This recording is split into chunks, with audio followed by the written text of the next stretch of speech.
Hello and welcome to the Europe Conversation. I'm Stefan Grobe. My guest today is Milojko Spaic, the Prime Minister of Montenegro, the fourth youngest head of government in the world. So youthful greetings, Prime Minister, to you, and thank you so much for coming on the program. Thank you so much for having me, and congratulations on the great pronunciation of my name, which is not the easiest one to pronounce. So thank you. Thank you for that. Thank you. And so the European Commission considers Montenegro as the first-ranked front-runner among all the candidate countries. So what's going to happen next? Can we chill the champagne? I mean, it's great to be called front-runner, but it's much harder to attain that status, obviously. And many other countries are doing great. We see that, and we are happy for that. And we are actually, this is not a competition. We are really not in a zero-sum game. Here, all of us, Montenegro is obviously has done the. We open all the chapters. Now we are closing. We are having IGCs and keep closing and have a pretty nice tempo of temporary closing the chapters. So I'm pretty happy how the things are going so far. We have a stable government. We have, full focus on reforms. July was a fantastic month for us. Like a couple of months now as well, we are again speeding up with the execution in the parliament, which is very important. So I'm pretty happy how things are standing now. Is there a date that you're eyeing, and if yes, what is it? So we had this two nice taglines. One was 28 by 28, to be the 28th member of EU by 2028, and the second one was 26 chapters by 2026. So that was back then. Now it's a little bit less, but we are gunning for closing all the chapters by end of next year. And I think we have a really great chance to have a new member state in the mandate of this European Commission.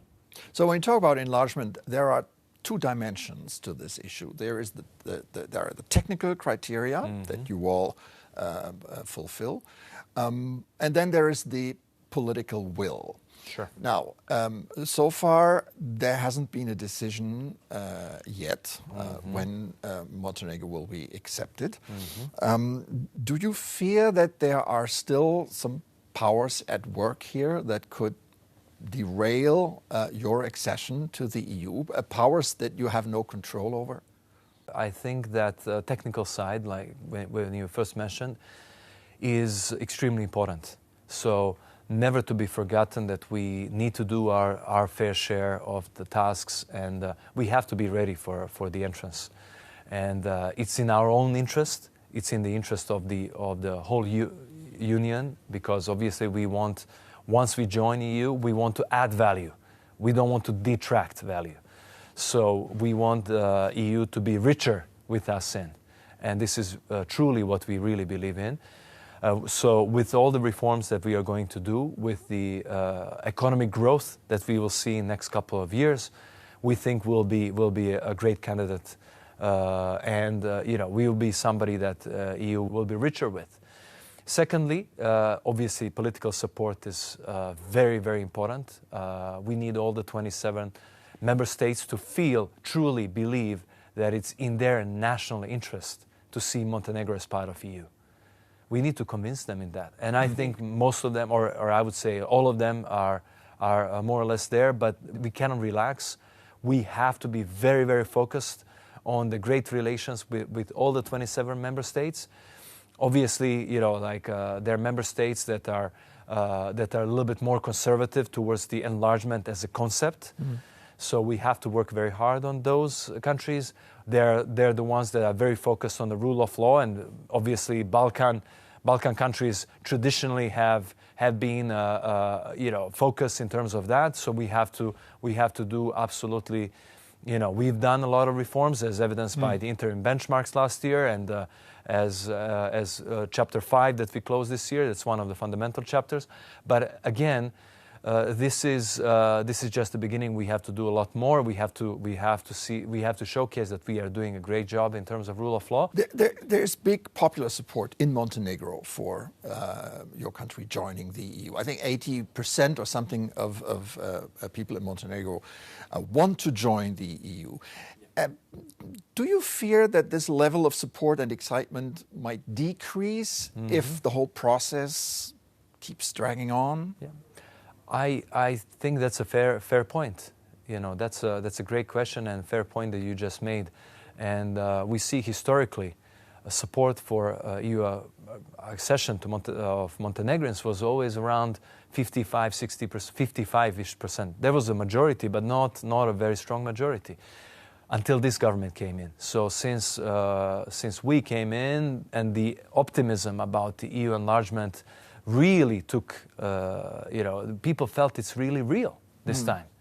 You know, you had plethora of prime ministers who were coming out in front of people saying, "Hey, you know, we are doing this for European integrations. We're politically trying to motivate the public administration to work hard, etc." But you know, like public administration was not at some point of time was saying, "Hey, this is like the people are changing and the same story is going on." And but I think finally this time around, people really believe it's possible. Montenegro is a very diverse country, culturally, ethnically, at a time when diversity almost has become a negative connotation. I want to ask you, to what extent do you think this diversity in your country will be an asset for Europe? That's a great point, and you know, with tolerance, with culture of building consensus, with culture of looking at the future, not looking at the past, or at the culture of a non-zero-sum game. So, as I say, like a win-win, striving for win-win situations. Even countries that are as diverse as Montenegro, which is in Europe, there's no other country without ethnic majority. We are probably the only ones. You know, Montenegrins 40-something%. Then we have Serbs at 30%. We have Bosniaks close to 20%. We have other groups like Albanians and Croats in significant numbers. Most recently, the Ukrainians and a bit of Turks and others. So these are like, you know, the people. We are a very, very diverse country, and but we are proud of that. And let's assume that Montenegro will join the EU soon. Do you think this would have a galvanizing effect for the whole process in the Western Balkans? This is what I'm trying to say, and I think we can be a fantastic bridge and a big help to all of the other countries. You know, to not only speed up reforms, but also to politically help them and to translate a little bit. You know, sometimes difficulty to understand the Western Balkan circumstances. That, you know, obviously for the cultural or other reasons, you know, it's not always easy to understand the Western Balkans. So Montenegro has adopted the euro as its currency since 2002, I believe. We actually we did this with Deutschmark first. So we got grandfathered into the Eurozone. Wonderful. So you have the euro, you have aligned Montenegro's foreign policy with the EU. That begs the question, is there any alternative for Montenegro? I'm not even thinking, nobody's thinking about the alternatives. You know, EU members, full membership of the European Union is what we are gunning for, what we are up there for. And I think it's just a fair point. You know, we are surrounded by European Union. We are, as you already said, we are already with SEPA now. Just recently, we have introduced SEPA to our system. Very soon, we'll have free roaming with the European Union countries. So we are integrating in the single market at the extent unseen until now. So we are looking at we just had the European fantastic conference held in Luštica in Montenegro between European Union and Montenegro on the investments coming from EU. We are building our infrastructure using the EBRD, EIB, and other IFIs coming from Europe. So we are really truly integrating and further with Europe, with political Europe, with EU. So this is our goal. I want to follow up on this, Sure. because you have been touting Montenegro's green, sustainable development and digital transformation. We've talked about investment. Yep. What is it that Montenegro brings to the table? And because some observers say that Montenegro was more progressive than some old EU members. Depends on I wouldn't compare us to anybody else. It's kind of difficult to compare because we are really a small country, and which has its benefits as well. And being a small country and a country that is not really burdened with these ethnic tensions so this is a factor that basically relieves, and also our income per capita is highest of all the candidate states. So as we are seeing with our most recent census, we have seen a slight increase in population in the last 10 plus years. So we are not likely to see big emigration or people leaving Montenegro, but rather than actually some of the Central or Western Europeans might consider living in the nice weather and in a country of relatively low taxes as compared to the other options. So and the friendly system, nice food, and so Montenegro is a place that I think many Europeans obviously, and many Montenegrin kids will go to universities around Europe, and many people from our public administration might come to work in Brussels. So as a part of EU, there'll be a labor movement, and I think Montenegro is unlikely to see a big number of people leaving the country. But going back to the point of the benefits of Montenegro joining, I think we can be a fantastic, really good bridge to the other candidate states, as through our ethnic fabric, through our understanding of the whole region, through our shared history and the culture and the values. I think we can really help bridge this gap that is sometimes existing, and also I think what we also bring to the table is as a small dynamic economy, is a country that can be seen as incubator of some of the more progressive ideas in terms of innovation, and it's not burdened with the old vested interests that some other big countries have.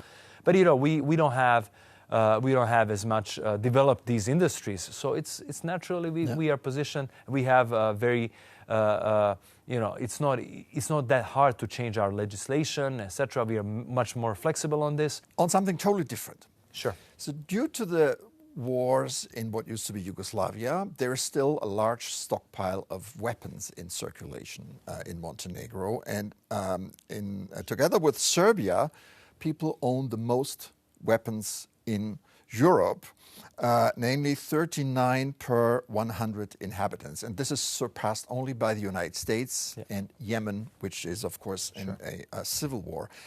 How does this dangerous legacy influence society, and are you at odds with the rest of Europe on this? No, this is a great question, and this was what we were targeting this year, actually. So it's the newest measures that we've actually had thousands of pieces of weapons of the people voluntarily returning. We have increased the penalties for holding weapons without the proper permits. We have made the permitting system very, very strict. So I think the number that you took is probably from maybe 3 or 4 years ago. As of now, the number is at least at half of that. So because of the really swift action we've taken in the last couple of years. So I think definitely they are some of the remnants of the past, but we are overcoming these. Another remnant of the past is travel of Russians to Europe. The EU has restricted visa travel from Russians to the EU. What about Montenegro? There are a lot of Russians who own property in Montenegro. There are a lot of Russians coming and visit. What's going to happen once you're a member of the club? We follow the European common foreign security policy to the 100% extent. So as you have seen, and it's not only the current government, it's been like last 5 governments or something for 13 years. And this is a very something that Montenegro is proud of, and that we are constructive. Even before having membership status and membership benefits, we behave as a member state. So we will fully align with the visa policies of European Union, and there's absolutely nothing. Obviously, we are a tourist country primarily, so we are trying to get as many tourists from all kinds of places. The Russian tourists are actually not as numerous as they used to be before. The real estate holding that was maybe some 15, 20 years ago was way higher. Now the Russians are just like one of the groups, including Germans, Italians, Serbs, Bosniaks, Albanians, and the other foreigners who are holding the real estate assets in Montenegro. So it's much more diversified now, and we are not too worried about the trends. But obviously, as a tourist country, we are trying to have this policy. We are trying to have this policy, but of the as easy travel to Montenegro as possible. That said, we will fully align with all the visa policies of European Union very soon. I have a personal question, if I may. Please. When you were, I was tempted to say young, but you are young. When you were younger, you studied in Japan and China. I did. I wonder how that experience has shaped your thinking. That this is a question I don't get to be asked actually a lot. So thanks for that. I studied undergrad in Japan for 5 years, and I was under the Japanese government scholarship called Monbuka Gakusho. And it was at the time when Japan was like second largest economy in the world, and Japan was a very, very significant partner to the United States and to Europe. And this is actually something that I would like to work on politically as well, to be sort of a bridge between Japan and European Union in the future, amongst other things. I forgot to say that because of this cultural and other ties that I have with Japan, and I feel it's I can easily say my second home, and I have a lot of friends in Japan. And I stayed there for 5 years. I was on an exchange in Tsinghua University in Beijing on learning Chinese language. So that's another. It was another blessing that I had from Asia. I lived afterwards in Singapore for 6 years, combining the Mandarin language, Japanese language skills, and understanding of the broader Asia Pacific region, as a distressed credit analyst at Goldman Sachs. So these are all experiences that actually help me in the job that I'm doing now, in things that actually I didn't believe would be useful to a politician. And if somebody asked me at 6 or 7 years, would you be a politician, and being in a role that I'm doing now, I wouldn't be able to say that I would believe that the person. I would think he's crazy or something, because I'm an introvert personally. I'm not really a classical politician. Really. I'm not a classical politician. But that said, I think the patience that is maybe not characteristic for somebody my age, mixed with the passion and mixed with the resolution. In Japan, they say kodawari is like the focus on the goal and focus on what you want to achieve. But at the same time, strategic patience, and also there's this concept called ba concept in Japan, which I think we should have more in Europe and in Balkans for sure, but in Western cultures in general. There is, you should have your opinion, your contribution to the table. But at the same time, your contribution, your addition to the table shouldn't be detrimental to the harmony of the table. So while giving your addition and your card, your cherry on top of the cake, you shouldn't destroy the cake. And this is something that I think we can definitely learn from the Japanese, and we can learn from the Eastern cultures. And on that note, Milojko Spaić, Prime Minister of Montenegro, thank you so much for coming on today. Great conversation. Thank you very much for calling me in.